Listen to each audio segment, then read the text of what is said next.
So this week in 1490 Design Communication 1, we did a in-class exercise, which is called Week 7 exercise, Orthographic Projections. So beginning this week, we are going to be exploring design drawings. And we're going to focus specifically on design drawings and working towards formal drafting. So lecture 1, part 2 was posted on YouTube for about a week now. There's also a PDF on Elearning. The lecture reviews the different types of design drawings, and many of those are orthographic projections. The images in this exercise illustrate orthographic projections of furniture. The same concept can be applied to any three-dimensional space or object or volumes of any kind. So this week's exercise will be to freehand draw the orthographic projections in this handout, one per page, there's multiples, and then add an additional orthographic projection of a piece of furniture of your own from the workspace that you included in assignment 1. And so here are some really important parts to make sure that you include in this assignment. Your name, the name of the piece of furniture. There are 6 pieces of furniture included, and each one has its own name. And so on the associated page, you'll put the name of that piece of furniture. So some of them will tell you the name so you can know that, and others you probably know already. And if not, they are famous pieces of furniture. So I think you'll be able to figure that piece out. And then you'll want to write orthographic projection exercise, FCS 1490 Design Communication 1, and Fall 2020.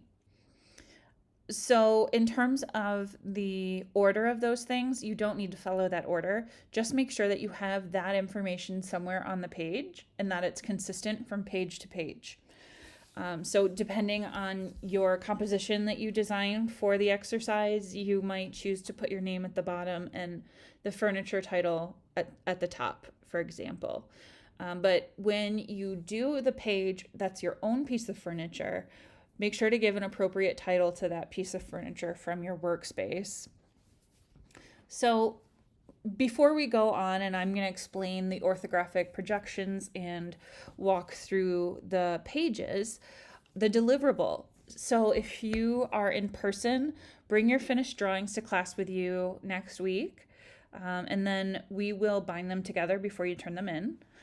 And then if you're online, scan your images into a single PDF that contains all the drawings. I posted a tutorial on how to do a high quality scan using an iPhone with the app that comes built in to the iPhone that does really great scans. So that is on YouTube. I have an iPhone, that's why I know it. If you don't have an iPhone, there are other apps that you can download that are scanners.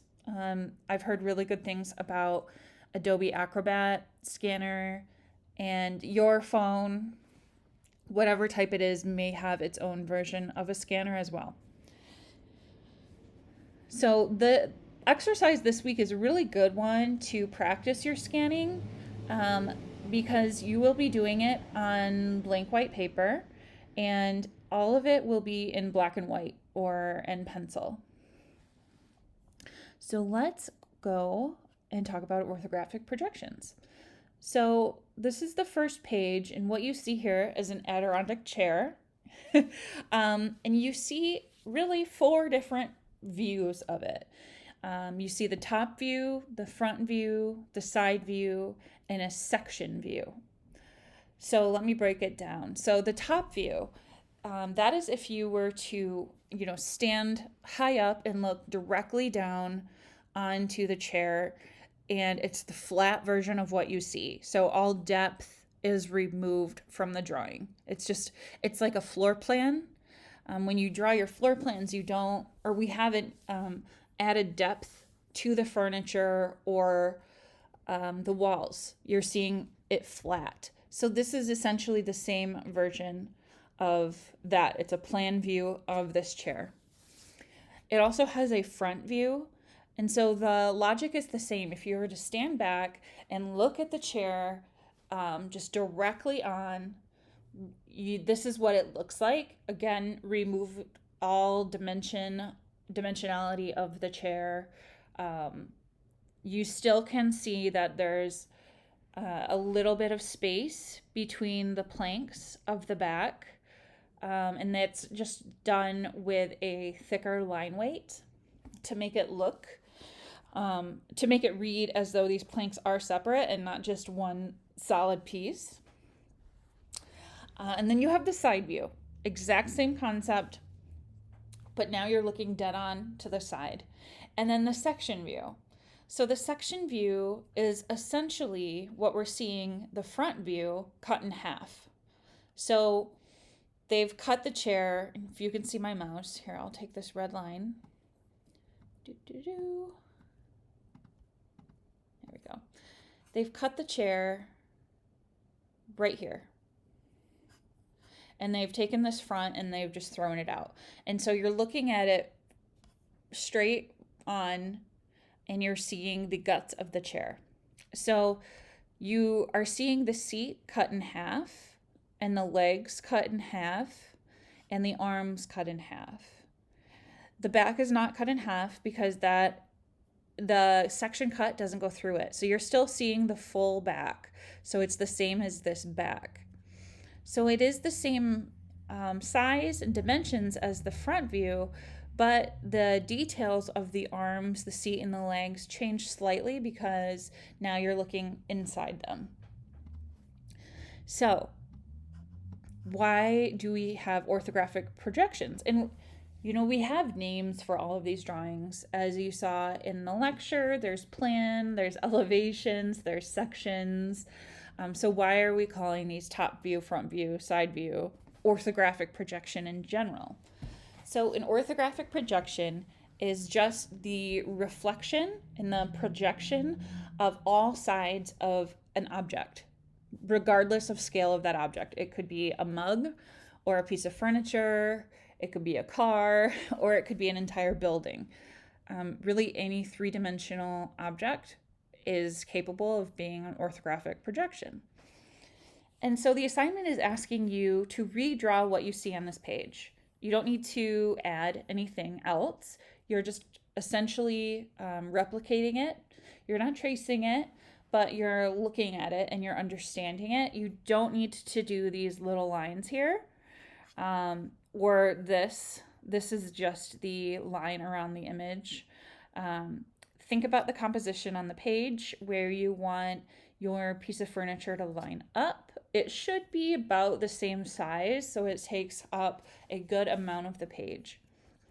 So how do you go about doing this? Let's look at this. So if you were to take this line and put it on the arm of the chair right here down at the top view and follow it up, it actually lines up at the edge of the arm on the front view. And the same can be said for this arm. And it's, I want to say it's kind of like a cheat. It's a really easy way of, once you have one drawing done, you don't necessarily need to remeasure everything and draw it from scratch. There are ways that you can align your drawings where you can essentially transfer the dimensions to the next drawing. And so we can do this with all parts of this chair. So now we'll go from the outside of this and we'll do this. And you could do this for all of them. You could probably do it from the far edge of the piece of wood on that side and the far edge on this side. And this is a hand-drawn, freehand drawing orthographic projection, so it's not going to be perfect. It's not computer generated, but the logic is the same. So you can really, really light dashes carry these lines up, and it gives you the framework for where to put your chair. So now you know the approximate width And based on the proportions of the chair, that should give you a head start on understanding the height of the chair. And so we will now say you've drawn the front and you need to draw the side. So now we will do the exact same thing. I'm going to change the color of this to, I'll make it bright blue.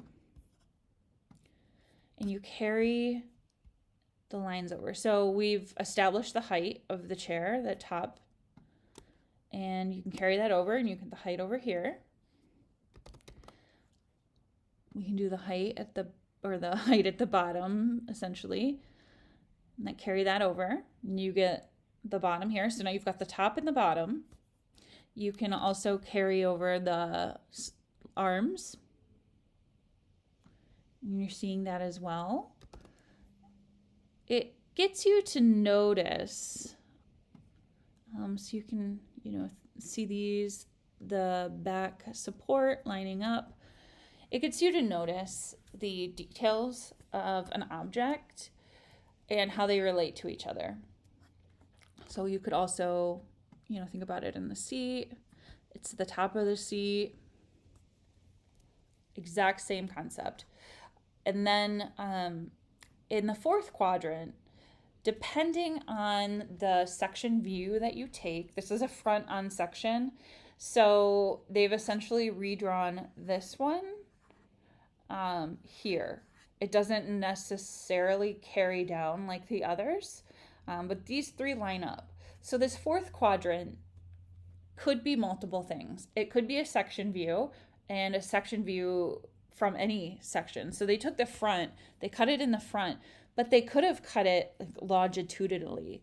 So they could have cut it this way. And then you would see the side view again, but you would see, what the inside of the wood looks like. It's not very logical to do that with this type of furniture because it's just a solid piece of material, but other pieces of furniture have layers and textures and different construction components that if you were to cut them open, you can really see how it's made and put together. That makes more sense for a section. You could also do a back view. And so instead of a section view, you can look at the piece of furniture and do an elevation of the back. So it, the same look the back of the chair straight on, remove any dimensionality from it, look past the shading, and just document the lines that you see. So with this chair, the back probably looks pretty similar to the front, even though they're actually very different, but in elevation they would look similar. So in this, on each one of the ones provided, you'll copy what's there. But on the 7th one, you'll be drawing your own from scratch. So think about it before you start. If you want to do a section view, and if so, where is the section cut going to be? Maybe you want to just do the back view. But there's a third option that is extra credit if you want to try it. It's called an isometric view. And we will talk about that momentarily. So we're moving on. Now we have a sofa here, and it's the exact same logic. So let's see, I can take this. I always recommend either starting with the front always makes sense to me. So we can line it up with the edge of each marshmallow cushion here. And you see that it actually carries down to the back because they're the same, width. So you could think about it the exact same way, taking the height over. Now you have the height of it here. Oops. You can add the height of it, or the bottom of it here. And then continue wherever you need a guideline. Maybe it's where the seat of the chair is. You can see that the seat has 2 rows of these cushions. So you could go 2 rows in at the top and carry that through. And so this gives you a little bit of an indication of how things are going. So this is a perspective view. You don't have to do a perspective view for your own personal orthographic projection. You just need to do the 4 quadrants. This one has a little extra to it, and some orthographic projections have a little bit more. This sofa is really interesting, and even though it is just lines and circles, it has a lot of features. So showing it from more angles does more justice to the actual design of the piece of furniture. So as you design your own spaces, you might find that different views complement it better than others. But we did take the back cushion here, and we went all the way across, and now it's lining up here. And this carries actually.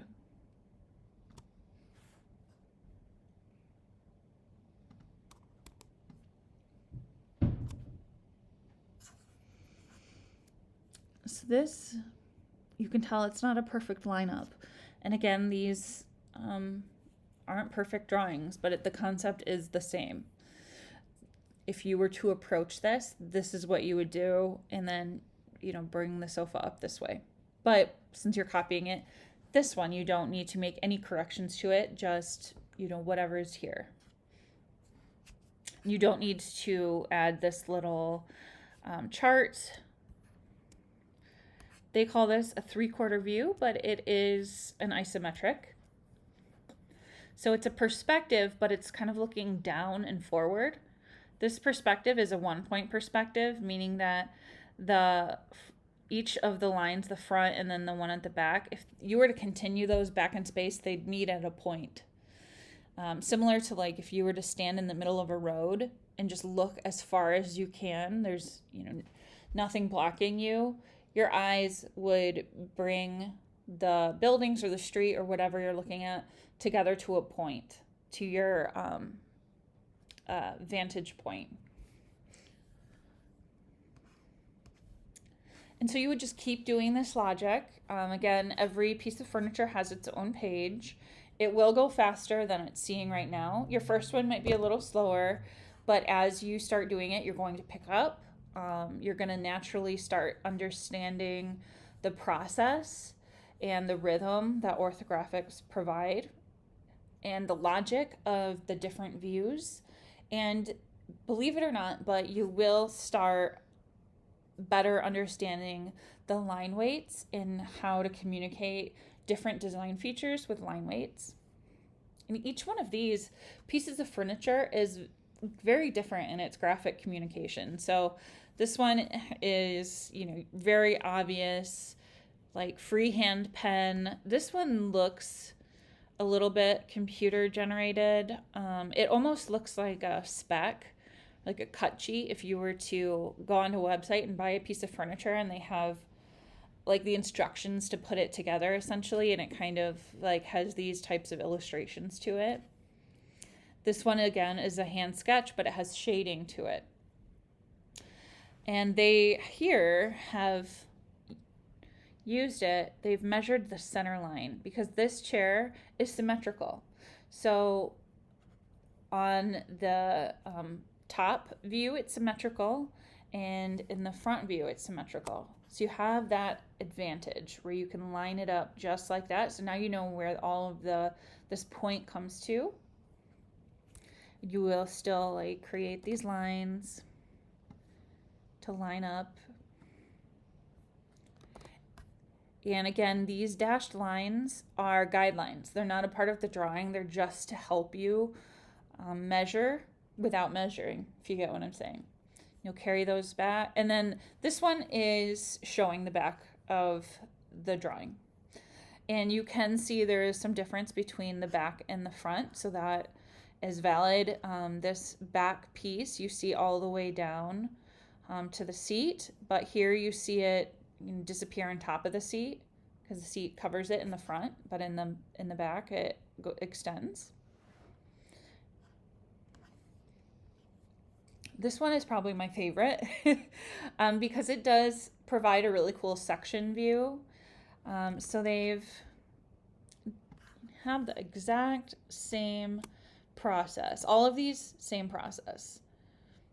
So we'll start with like the little leg. So it doesn't look like it lines up, but if you start looking at the pictures, then you know that this arm and these two legs are like attached to the side. So they extend a little bit further out than the leg that's here. So you're seeing this armrest come out. You have a center line, and then they've done it this way as well.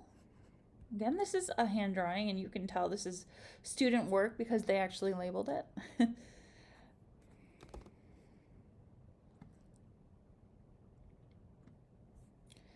So I'm willing to bet that they originally did these three and stopped and then wrote the, their title information here in architectural writing.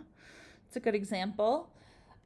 But then they added a section, and the section isn't necessarily lined up with it. Ideally, the section would be lined up with the side view. So what they did, and I'll make this another color again.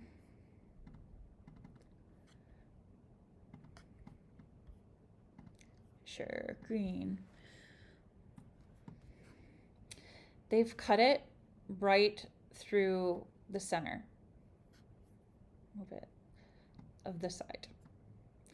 And then they've removed a full side. So when you're looking at it on the side here, you see the arm and the legs here are on the outside of the chair because the seat and the cushion and the back are on the inside, and then the other arm would be on the other side. But you're not seeing it here because they line up. You're only seeing the flat view, so you don't really see what's behind it. But in this view, you do see that back arm and the leg because you've cut this in half and removed the front. So now you do see the back. Because you've cut this in half, you're seeing the inside of the cushion. And this is how you would hatch the inside of a cushion. There's a few different ways if you want to be really specific about it, but the main point is that you are communicating that it's a cushiony material. And I think that this pattern in this hatch does that. And what you're seeing here are the little edges of planks of wood. So if you think of a 2x4 stud, like they have at Home Depot, and you look at the side of it, not the top, you look at the actual side, like where they've cut it. And you see that they have, some horizontal lines there. So that's what these are. So this chair, basically you're seeing, has planks connecting the two legs and the back. Similar to a bed that has planks on it, you're just seeing the edges, and then you see how they come in and they fit right into this piece of wood here. So this is a really cool section. In a case like this, where there's some really good craftsmanship, there's a hint to the name, you can, looking at the construction and how the chair is being held together and the different materials is really helpful. So a section works really well for that.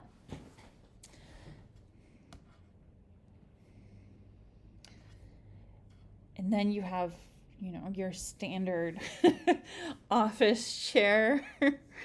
So this might look more like the piece of furniture that you'll draw from your workspace. I don't think any of you have an office chair quite like this. Maybe you do. I don't even have an office chair like this. But you can see it's hand-drawn, it's hand-hatched, it's got detail, but just enough where you can make out the materials. And it's, ornamental, actually. You can see that there's some kind of ornament going on the side I'm guessing that's part of, a trim element or some buttons. So that one will probably be really fun to replicate. What stands out to me about this one is this dark line that goes around the perimeter of every piece here. And in some areas it gets lighter, but around the outside perimeter it's darker. So when you look at it, you can make that out, and then all of the other elements on the inside, regardless of what they are lighter. So your eyes have this natural hierarchy of taking in the information. Okay, and then here is the last one. This one is also really fun, and they've done it in section because, they have multiple materials going on here. Same kind of concept of carrying things up. So you will replicate all of those, each one on their own page like they're shown in this assignment. You don't need to include these little notes. You're just doing the drawings of the object. However, do write top, front, side, and then, cross section or back view, or even isometric view if you take the plunge there. And then on the last page of your exercise, you'll have your own piece of furniture. And I know this sounds like a lot, like 6 drawings plus one of your own. It is. However, this shouldn't take you more than 2 hours because it is meant to be completed in class, conceptually, theoretically. So keep that in mind as you're drawing.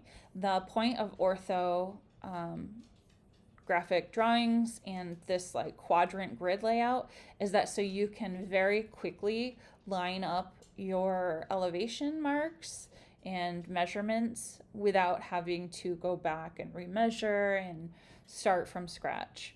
So the more times you do it, you'll become more and more rapid as you go. So that is the week 7 exercise. It was introduced this week, and if you attended in person or like zoomed in, we already went over this, but for the students who did not, or those that wanted a second explanation, here is this for you. And I will be doing this from now on, and I'm going to put out an announcement video with some course changes about how I'm going to release material. So look for that soon. All right, goodbye, everybody.